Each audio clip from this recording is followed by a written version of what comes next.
नमस्कार viewers, त्रिस्का classes के इस डिजिटल प्लेटफॉर्म पे आपका बहुत बहुत स्वागत है। आज मैं आपके सामने 50 अति महत्वपूर्ण 50 मोस्ट इम्पॉर्टेंट क्वेश्चन लेकर आया हूं, जो कि हाल ही में 20/3/2022 को मध्य प्रदेश लोक सेवा आयोग द्वारा आयोजित असिस्टेंट मैनेजर, सहायक संचालक असिस्टेंट मैनेजर का जो एग्ज़ाम हुआ उसके हम मध्य प्रदेश पोर्शन से जो क्वेश्चन पूछे गए 50, जिसमें कंप्यूटर शामिल है, आपका करंट का क्वेश्चन शामिल है, हिस्ट्री क्वेश्चन शामिल है और एमपी के क्वेश्चन शामिल हैं, उनको हम देखने का प्रयास करेंगे कौन कौन से क्वेश्चन पूछे गए जो कि आपके आगामी आने वाले एग्जामों के लिए बहुत ज़्यादा महत्वपूर्ण हो सकते हैं। तो चलिए शुरू करते हैं। सबसे पहले आप देख रहे होंगे पहला क्वेश्चन पूछा था कि ऑक्सफोर्ड लैंग्वेज ने वर्ष 2020 के हिंदी शब्द के रूप में किसे चुना। तो इसका याद रखिएगा, इसका जो राइट आंसर था आत्मनिर्भरता। इसका राइट आंसर है आत्मनिर्भरता शब्द को ऑक्सफोर्ड लैंग्वेज ने वर्ष 2020 का शब्द, हिंदी शब्द चुना था। नेक्स्ट सेकंड क्वेश्चन था राष्ट्रीय शिक्षा नीति 2020 का उद्देश्य उच्च शिक्षा में किस वर्ष तक सकल नामांकन अनुपात को 26.3% से बढ़ाकर 50% करना है। तो इसका जो राइट आंसर है, इसका राइट आंसर हो जाएगा 2035 तक। कब तक? 2035। राइट आंसर हो जाएगा 2035 तक यह लक्ष्य रखा गया है, जिसमें कि सकल नामांकन अनुपात 26 से बढ़ाकर ये 50% करना है। नेक्स्ट क्वेश्चन आया था, इंपॉर्टेंट क्वेश्चन, अच्छा क्वेश्चन, करंट से रिलेटेड क्वेश्चन था ये। NATRP परियोजना के तहत मध्य प्रदेश के पीथमपुर में विकसित राष्ट्रीय मोटर वाहन प्रशिक्षण ट्रैक किस मंत्रालय की प्रमुख परियोजना। बहुत अच्छा क्वेश्चन है ये, और हो सकता है रिपीट भी हो कि नहीं एग्जाम होती है, बहुत अच्छे से ध्यान रखिएगा। ऑप्शन थे आपके भारी उद्योग मंत्रालय, सड़क परिवहन और राजमार्ग मंत्रालय, वाणिज्य एवं उद्योग मंत्रालय, भूतल परिवहन मंत्रालय। तो इसका जो राइट आंसर हो जाएगा भारी उद्योग मंत्रालय, इसका राइट आंसर हो जाएगा। इसकी परियोजना के तहत इसका निर्माण किया गया था, इसकी मंत्रालय की प्रमुख परियोजना है। ये भी करंट से संबंधित क्वेश्चन है। अगला फोर्थ क्वेश्चन, खेलो इंडिया यूनिवर्सिटी गेम्स का पहला संस्करण कहाँ हुआ था। खेलो इंडिया यूनिवर्सिटी गेम का पहला संस्करण कहाँ हुआ। तो इसका ऑप्शन थे भुवनेश्वर में, मुंबई में, अहमदाबाद, बेंगलुरु में। तो इसका जो राइट आंसर है भुवनेश्वर, इसका राइट आंसर हो जाएगा भुवनेश्वर में। यह खेलो इंडिया का प्रथम संस्करण आयोजित किया गया था। बहुत इंपॉर्टेंट क्वेश्चन था ये। अगला संभावित क्वेश्चन था कि ऐसा पूछा जा सकता है, और देखिए क्वेश्चन पूछा गया पीएससी के द्वारा कि लता मंगेशकर, जिनका आपको पता है कि हाल ही में निधन हुआ था फरवरी माह में, तो क्वेश्चन पूछा गया है इसमें कि लता मंगेशकर को भारत रत्न अवार्ड कब प्राप्त हुआ। लता मंगेशकर को भारत रत्न अवार्ड कब प्राप्त हुआ। तो याद रखिएगा इन्हें भारत रत्न 2001 में दिया गया। राइट आंसर हो जाएगा 2001 में इन्हें भारत रत्न दिया गया, इसका सही आंसर हो जाएगा। और इनके बारे में, इनका संबंध इंदौर से है, इसे भी आप बहुत अच्छे से ध्यान में रखिएगा। लता मंगेशकर जी का जन्म स्थान इंदौर है। ये सुप्रसिद्ध गायिका रही हैं भारत की, जिनका हाल ही में निधन हुआ है। अगला क्वेश्चन है क्वेश्चन नंबर 6, कौन सा ई गवर्नेंस पहल मध्य प्रदेश की है। अर्थात ई गवर्नेंस जो है मध्य प्रदेश कौन से इसमें चलाता है, कौन सी पहल थी जो शुरू की गई थी मध्य प्रदेश के द्वारा ई गवर्नेंस के रूप में। तो ऑप्शन थे आपके प्रेरणा, बी ऑप्शन था संवाद, आशा या ज्ञानदूत। तो इसका राइट आंसर हो जाएगा ज्ञानदूत। अपने यहाँ का मध्य प्रदेश का ज्ञानदूत जो पहल थी ई गवर्नेंस से संबंधित थी, तो इसका सही आंसर हो जाएगा ज्ञानदूत, इसका राइट आंसर हो जाएगा। चल नेक्स्ट देखते हैं क्वेश्चन नंबर 7। क्वेश्चन नंबर 7 आपसे पूछा है कि URL, कंप्यूटर क्वेश्चन है यहाँ पे, URL किसका संक्षिप्त रूप है। URL का संक्षिप्त रूप क्या है। तो इसका जो राइट आंसर हो जाएगा uniform resource locator. Uniform resource locator कई बार रिपीट क्वेश्चन है, कई एग्जामों में पूछा गया है। तो इसका जो सही आंसर हो जाएगा यूनिफॉर्म रिसोर्स लोकेटर, इसका राइट आंसर हो जाएगा। अगला क्वेश्चन है question number 8, world wide web अर्थात WWW की शुरुआत किस वर्ष में हुई थी। WWW वर्ल्ड वाइड वेब की शुरुआत किस सन में हुई थी। तो इसका याद रखिए, इसका जो राइट आंसर हो जाएगा, राइट आंसर है ए 1989 में, 1989 में इसकी शुरुआत की गई। जनक कौन है? टिम बर्नली इसके जनक माने जाते हैं। चलिए नेक्स्ट क्वेश्चन देखते हैं। अगला पूछा गया था GIS का संक्षिप्त रूप क्या है। GIS का शॉर्ट फॉर्म है, संक्षिप्त रूप क्या है। GIS का फुल फॉर्म क्या है, कहने का मतलब ये। तो याद रखिए इसका जो फुल फॉर्म है इंग्लिश वर्जन देखिए, भौगोलिक सूचना प्रणाली, जियोग्राफिकल इंफॉर्मेशन सिस्टम। GIS का फुल फॉर्म है, इसका राइट आंसर हो जाएगा। अगला, इनमें से कौन सा ई कॉमर्स है।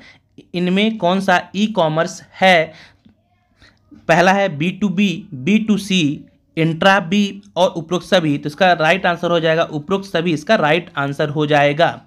फिर क्वेश्चन नंबर 11 आया है, किस उद्योग के उत्पादन में विश्व में मध्य प्रदेश का स्थान दूसरे नंबर पर है। तो ये क्वेश्चन डिलीट कर दिया गया, तो याद रखिएगा इसमें कोई भी ऑप्शन सही नहीं है या क्वेश्चन ही सही नहीं पूछा गया था, तो हो सकता है आयोग के द्वारा इस क्वेश्चन को हटा दिया गया था, तो इसे आपको ध्यान देने की जरूरत नहीं है, क्वेश्चन हटा दिया गया था, बाद में डिलीट कर दिया गया था। अगला क्वेश्चन है क्वेश्चन नंबर 12, भारिया जनजाति मध्य प्रदेश के किस जिले में निवास करती है।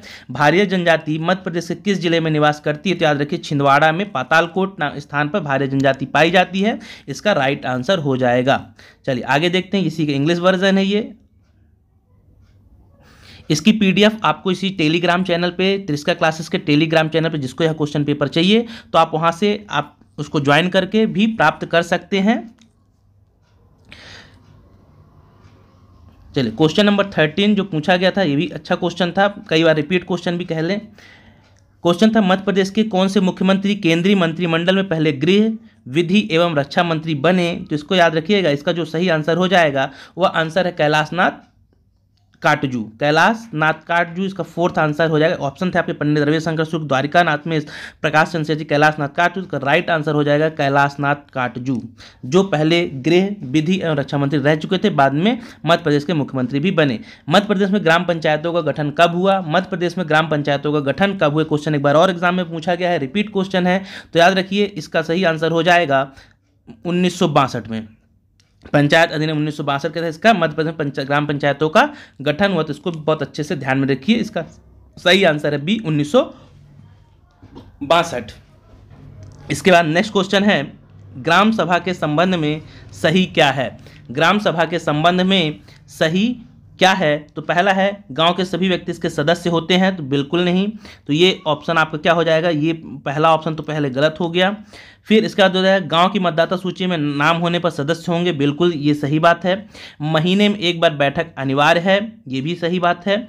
और ग्राम सभा की बैठक में 1/3 महिलाएं होंगी, ये भी सही बात है। तो इस अनुसार इसका जो सही आंसर हो जाएगा, इसका राइट आंसर है डी, सेकेंड, थर्ड और फोर्थ इसका सही आंसर हो जाएगा। चलिए नेक्स्ट क्वेश्चन देखते हैं, निम्न में से कौन संगणक मेमोरी नहीं है, अर्थात निम्न में से कौन सी कंप्यूटर की मेमोरी नहीं है। तो आपके ऑप्शन है P RAM, P ROM, RAM या रोम। तो इसका जो पी रैम है, ऐसी कोई संगणक मेमोरी नहीं पाई जाती संगणक में, पी रैम इसका ये आंसर सही हो जाए ए, पी रैम ऐसी कोई मेमोरी संगणक की नहीं है। फिर अगला क्वेश्चन है, कौन सा ऑपरेटिंग सिस्टम नहीं है, कौन सा ऑपरेटिंग सिस्टम नहीं है, तो विंडोज़, ए ऑप्शन विंडोज़, ये भी रिपीट क्वेश्चन है, कई बार ऐसे क्वेश्चन पूछे गए हैं विभिन्न एग्जामों में। तो विंडोज़, लाइनेक्स, मोसेक या उबुंटू, तो इसका जो सही आंसर हो जाएगा मोसेक। मोसेक ये ऑपरेटिंग सिस्टम नहीं है, मोसेक इसका सही आंसर है, मोसेक ऑपरेटिंग सिस्टम नहीं है, बाकी तीनों ऑपरेटिंग सिस्टम है। अगला है, निम्न में से कौन रोबोटिक्स का उपयोग करता है। निम्न में से कौन रोबोटिक्स का उपयोग करता है। ऑप्शन है ड्रोन, सोफिया, ए तथा बी दोनों, ए तथा बी दोनों नहीं। आजकल इस प्रकार के क्वेश्चन बनाए जा रहे हैं, तो ध्यान रखिए इसका जो सही आंसर रहेगा सी, ए तथा बी दोनों में ही रोबोटिक्स का प्रयोग किया जाता है। सोफिया भी एक रोबोट है, ह्यूमन रोबोट है, और ड्रोन में भी रोबोटिक्स का प्रयोग किया जाता है। चलिए क्वेश्चन नंबर 19 देखते हैं। क्वेश्चन नंबर 19 पूछा गया कि निम्न में से कौन कृत्रिम बुद्धिमत्ता का उपतंत्र है। निम्न में से कौन कृत्रिम बुद्धिमत्ता मतलब आर्टिफिशियल इंटेलिजेंसी का उपतंत्र कौन सा है, इसमें से कौन सा पार्ट माना जाता है। तो याद रखिए मशीन लर्निंग और natural language processing, machine learning और नेचुरल लैंग्वेज प्रोसेसिंग, ये दोनों ही कृत्रिम बुद्धिमत्ता जो होती है कृत्रिम बुद्धिमत्ता के उपतंत्र माने जाते हैं, अतः इसका भी सही आंसर हो जाएगा सी, ए तथा बी दोनों इसका सही आंसर हो जाएगा। अगला है, सरकार को ई गवर्नेंस सहायता का आधार है। सरकार को ई गवर्नेंस सहायता का आधार क्या है। सरकार को ई गवर्नेंस सहायता का आधार क्या है, तो आपने देखा निक जो रहता है, नेशनल इंफॉर्मेशन निक, इसका सही आंसर हो जाएगा निक, NIC, बाकी ये सब नहीं है, निक इन्फॉर्म अपने में यहाँ चलता है, तो इसका जो सही आंसर है निक, ये जो सरकार की ई गवर्नेंस सहायता का आधार है। अगला है, किस नगर का प्राचीन, एमपी से संबंधित क्वेश्चन है, किस नगर का प्राचीन नाम दसपुर था। कई बार ऐसे आप बिल्कुल तैयार कीजिए, जो प्राचीन नाम है किसी भी शहर के जिले के, उनके प्राचीन नाम आजकल अक्सर पूछा जाता है पीएससी के एग्जामों में। तो पूछा है किस नगर का प्राचीन नाम दसपुर था, तो इसका सही आंसर हो जाएगा मंदसौर। राइट आंसर हो जाएगा मंदसौर का प्राचीन नाम दसपुर था। फिर क्वेश्चन नंबर 22 क्वेश्चन नंबर 22 ये पूछा है कि महाराज छत्रसाल की राजधानी क्या थी। महाराज छत्रसाल की राजधानी क्या थी, तो इसका जो सही आंसर हो जाएगा, जो महाराज छत्रसाल कहाँ की राजधानी इनके क्या थी, कहाँ से शासन कर रहे थे, तो इसका जो सही आंसर है, इसका सही आंसर हो जाएगा पन्ना। पन्ना रियासत के राजा थे महाराज छत्रसाल, तो इसका सही आंसर हो जाएगा पन्ना, क्योंकि बुंदेला थे, छतरपुर तरफ बुंदेला आंसर थे, यहाँ पे पन्ना, तो इसका सही आंसर हो जाएगा पन्ना इनकी राजधानी थी। अगला क्वेश्चन है, स्वतंत्रता आंदोलन के समय कर्मवीर समाचार पत्र के संपादक कौन थे। जब स्वतंत्रता आंदोलन चल रहा था उस समय कर्मवीर समाचार पत्र के संपादक कौन थे, तो इसका जो सही आंसर हो जाएगा माखनलाल चतुर्वेदी। राइट आंसर हो जाएगा Makhanlal Chaturvedi. Next question number 24, question number 24 देखते हैं क्या है। क्वेश्चन नंबर 24 पूछा गया है, कंवार जनजाति मध्य प्रदेश के किस जिले में पाई जाती है। कंवार जनजाति मध्य प्रदेश के किस जिले में पाई जाती है। बालाघाट में, मंडला में, सिंगरौली या शहडोल में। तो याद रखिए जो कंवार जनजाति यह पाई जाती है शहडोल जिले में। किस जिले में, शहडोल जिला इसका राइट आंसर हो जाएगा। फिर क्वेश्चन नंबर 25, पेशवा बाजीराव प्रथम की मृत्यु मध्य प्रदेश के नर्मदा तट पर निम्न से किस स्थान पर हुई। तो उनकी समाधि अर्थात कहाँ पे बनी हो, तो रावर खेड़ी। इसका सही आंसर हो जाएगा रावर खेड़ी, खरगोन में आता है यह रावर खेड़ी। इस बात को भी आप ध्यान में रखिएगा, इसका सही आंसर है जाएगा रावर खेड़ी। चलिए नेक्स्ट देखते हैं क्वेश्चन नंबर 20 से कुछ नया प्रकार क्वेश्चन पूछा गया, खिलाड़ी संबंधित है। क्वेश्चन नंबर 26 पूछा गया है कि मध्य प्रदेश के एकलव्य पुरस्कार विजेता शंकर पांडे किस खेल से संबंधित हैं। तो इनका याद रखें, शंकर पांडे जो है फेसिंग से इनका संबंध, किससे संबंध है, फेसिंग। इसका राइट आंसर हो जाएगा फेसिंग से इनका संबंध है। अगला क्वेश्चन पूछा गया था, प्रभु जोशी जिनका हाल ही में निधन हुआ, प्रभु जोशी जिनका हाल ही में निधन हुआ वे किस क्षेत्र से संबंधित थे। वे किस क्षेत्र से संबंधित थे, तो याद रखिए प्रभु जोशी जो है ये चित्रकार थे। क्या थे, ये चित्रकार थे। करंट का क्वेश्चन है, तो ये चित्रकार थे प्रभु जोशी, इस बात को ध्यान रखिए। अगला है, मध्य प्रदेश सरकार ने जीवन अमृत योजना किसके लिए शुरू की। मध्य प्रदेश सरकार की जो जीवन अमृत योजना उसका उद्देश्य क्या है, किनके लिए शुरू की गई है। तो ऑप्शन थे दूरस्थ गांवों में शुद्ध पेयजल प्रदान करने के लिए, कुशल तथा टिकाऊ जल प्रबंधन के लिए। फिर तीसरा ऑप्शन था कोरोना वायरस संक्रमण की रोकथाम के लिए, और फोर्थ ऑप्शन था ब्लड बैंक में रक्त की उपलब्धता हेतु। तो इसका जो सही आंसर है, इसका सही आंसर था जो जीवन अमृत योजना लाई गई थी कोरोना वायरस संक्रमण की रोकथाम के लिए लाई गई थी। जीवन अमृत योजना कोरोना वायरस संक्रमण की रोकथाम के लिए बहुत इंपॉर्टेंट है, और भी एग्जामों के लिए पूछा जा सकता है, तो इसको अच्छे से ध्यान रखिए। जीवन अमृत योजना का जो उद्देश्य था, उसका उद्देश्य था कोरोना वायरस संक्रमण की रोकथाम के लिए योजना लाई गई थी। अगला है, देश में, देखिए करंट क्वेश्चन बहुत प्यारा क्वेश्चन बनना चाहिए था ऐसा क्वेश्चन। देश के प्रथम सीडीएस जो थे जनरल बिपिन रावत का निधन हाल ही में हेलीकॉप्टर दुर्घटना में हुआ, किस राज्य में हुआ, यह पूछा गया। उनको दुर्घटना या जो हेलीकॉप्टर क्रैश हुआ था कहाँ पे हुआ था, ये आपसे पूछा गया है। तो इसका जो सही आंसर है तमिलनाडु। सही आंसर हो जाएगा तमिलनाडु, जो नीलगिरी की जो पहाड़ियाँ हैं उसके आसपास यह क्रैश कर गया था उनका हवाई जहाज, जिसमें उनकी मृत्यु हो गई थी, जो देश के पहले सीडीएस थे। तो इसका सही आंसर हो जाएगा तमिलनाडु। नेक्स्ट देखते हैं अगला, ये भी क्वेश्चन पूछने लायक क्वेश्चन था, और खेल से तो ऐसे क्वेश्चन बिल्कुल पूछे जाएंगे आगामी, चाहे जो भी एग्जाम हो, तो आप उन्हें बहुत अच्छे से प्रिपेयर कीजिएगा। अगला क्वेश्चन है, टोक्यो ओलंपिक में देश के नीरज चोपड़ा ने कितनी दूर भाला फेंककर स्वर्ण पदक जीता। जो नीरज चोपड़ा थे उनकी कितनी दूरी तक उन्हें भाला फेंका, उसकी दूरी पूछी गई आपसे। तो याद रखिए इसका जो आंसर है 87.58 मीटर। 87.58 मीटर, इसको बहुत अच्छे से तैयार कीजिए। इन्होंने स्वर्ण पदक जीता हुआ है, कितनी दूरी है, और भाला दिवस कब मनाया जाता है, इसे भी आप अच्छे याद रखिए। भाला दिवस कब मनाया जाता है, इसे भी आप बहुत अच्छे से ध्यान में रखिएगा। ये भी क्वेश्चन आने वाले एग्जामों में आपको देखने को मिल सकते हैं। तो इसका सही आंसर हो जाएगा बी, 87.58 मीटर। अगला क्वेश्चन है, भाडेर तथा कैमूर पहाड़ियाँ निम्नलिखित में से किस श्रेणी का पूर्ववर्ती फैलाव है। भाडेर तथा जो कैमूर की पहाड़ियाँ हैं निम्नलिखित में से किस क्षेत्र का पूर्ववर्ती फैलाव है। तो इसका जो सही आंसर हो जाएगा विंध्य। किसके पूर्व में है कुल मिला के, तो विंध्य पर्वत है उसके पूर्व में पाई जाती हैं भाडेर तथा कैमूर की पहाड़ियाँ। चलिए अगला क्वेश्चन देखते हैं, क्वेश्चन नंबर 32। वन स्थिति रिपोर्ट 2019 के अनुसार मध्य प्रदेश के कुल भौगोलिक क्षेत्रफल का कितना प्रतिशत वन का रहा? परसेंटेज पूछा हुआ है, देखिए एरिया नहीं पूछा, आपसे यहाँ प्रतिशत पूछ लिया है। तो इसका याद रखिए, इसका जो सही आंसर हो जाएगा, इसका सही आंसर है 25.14, 25.14% वन प्रतिशत में वन है मध्य प्रदेश में पाए जाते हैं। इस बात को भी आप बहुत अच्छे से ध्यान में रखिए। ये भी क्वेश्चन रिपीट है, एक दो एग्जाम में और पूछा गया, एमपी के ही क्वेश्चन है। कोपेन के अनुसार, जो वर्गीकरण किया है कोपेन महोदय ने, तो कोपेन के अनुसार मध्य प्रदेश का अधिकांश क्षेत्र, कोपेन के अनुसार मध्य प्रदेश का अधिकांश क्षेत्र निम्न में से किस जलवायु का भाग है? तो इसका सही आंसर आ जाएगा CWG। किसका भाग है? तो इसका सही आंसर हो जाएगा CWG। CWG का भाग है मध्य प्रदेश का अधिकांश भाग, जो जलवायु प्रदेश में जो उन्हें विभाजित किया हुआ है। अगला है, कितनी वर्षा की समवृष्टि रेखा मध्य प्रदेश को पूर्वी और पश्चिमी दो भागों में बांटती है? तो इसका याद रखिएगा, इसका जो सही आंसर है 60 सेंटीमीटर, 60 सेंटीमीटर। कितनी वर्षा? 60 सेंटीमीटर की समवृष्टि रेखा मध्य प्रदेश को पूर्वी और पश्चिमी दो भागों में बांटती है। अगला क्वेश्चन है, मध्य प्रदेश में रामखेरिया तथा मझगांवा स्थल किस आधात्विक खनिज के लिए प्रख्यात है? किस आधात्विक खनिज के लिए प्रख्यात है? तो इसका जो सही आंसर हो जाएगा, मझगांवा, हिनौता, कटोरी, ये सब किसकी खाने हैं? तो हीरा की खाने याद रखिए। तो इसका आधात्विक खनिज हीरा की, इसका सही आंसर हो जाएगा। अगला क्वेश्चन ये डिलीट कर दिया गया पीएससी के द्वारा, क्योंकि इसमें क्वेश्चन हो सकता है मिसप्रिंट हुआ है, जो भी हुआ।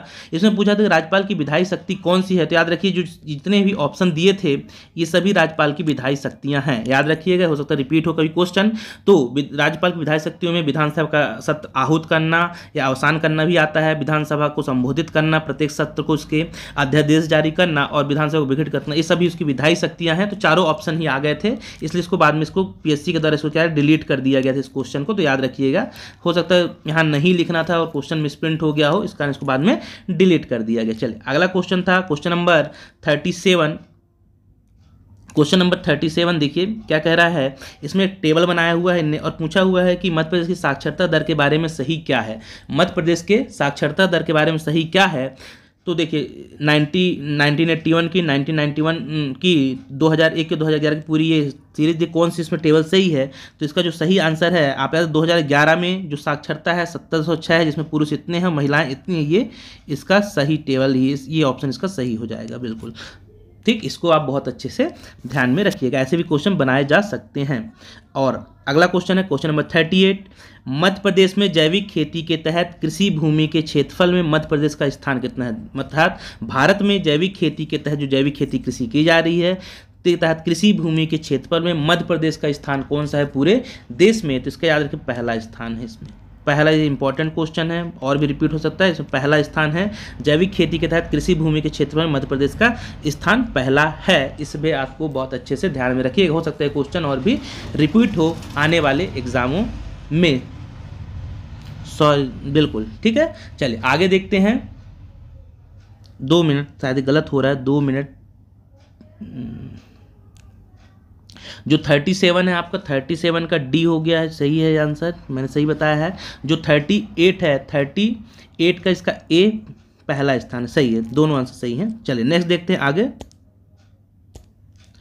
Question number 39। क्वेश्चन नंबर जो 39 है ये कह रहा है कि 2020-21 में मध्य प्रदेश का सकल राज्य घरेलू उत्पादन कितना था? 2020-21 का अभी डाटा ये आया हुआ, 21-22 का भी जो हुआ है, तो 20-21 का आपसे पूछ रहा है, थोड़ा पुराने डाटा ही पूछते हैं ये।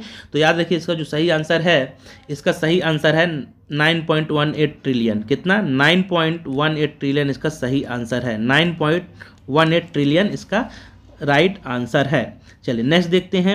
बुंदेलखंड का सबसे लोकप्रिय नृत्य क्या है? बुंदेलखंड का सबसे लोकप्रिय नृत्य क्या है? बुंदेलखंड में एक ही लोकप्रिय नृत्य है और वो है राई, जो कि राजकीय नृत्य भी है। तो इसका सही आंसर हो जाएगा राई, इसका राइट आंसर हो जाएगा। अगला है 1857 की जो स्वाधीनता आंदोलन में भाग लेने वाली झलकारी बाई का संबंध कहाँ से था? 1857 क्रांति में जो झलकारी बाई ने भाग लिया था, तो उनका संबंध किस क्षेत्र से है? तो देखिए उन्होंने स्थान नहीं दिया है, इस पे से जिला नहीं दिया है, सीधे ये एरिया पूछ ले, पूरा बुंदेलखंड है, मालवा है, निमाड़ है, विंध्य है। तो इस प्रकार भी आपको प्रिपेयर होकर रहना है।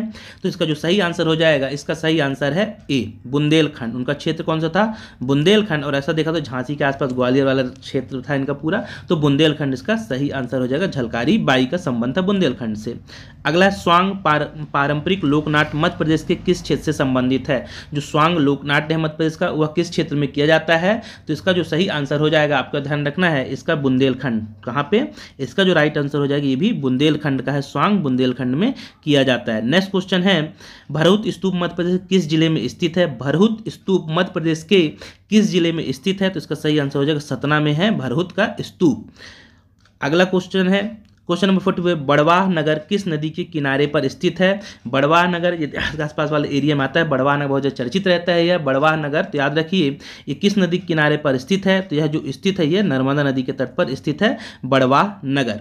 अगला है बहुत ज़्यादा इंपॉर्टेंट क्वेश्चन, इसे मैं कहूँगा बहुत प्यारा क्वेश्चन भी है। इनका हाल ही में डेथ हुई थी कवि प्रदीप की, तो कवि प्रदीप का वास्तविक नाम का इसे बहुत अच्छे से ध्यान रखिएगा। कवि प्रदीप का वास्तविक नाम क्या था, तो इसका जो सही आंसर हो जाएगा, इसका सही आंसर है रामचंद्र द्विवेदी। रामचंद्र द्विवेदी इसका राइट आंसर हो जाएगा। नेक्स्ट है क्वेश्चन नंबर 46।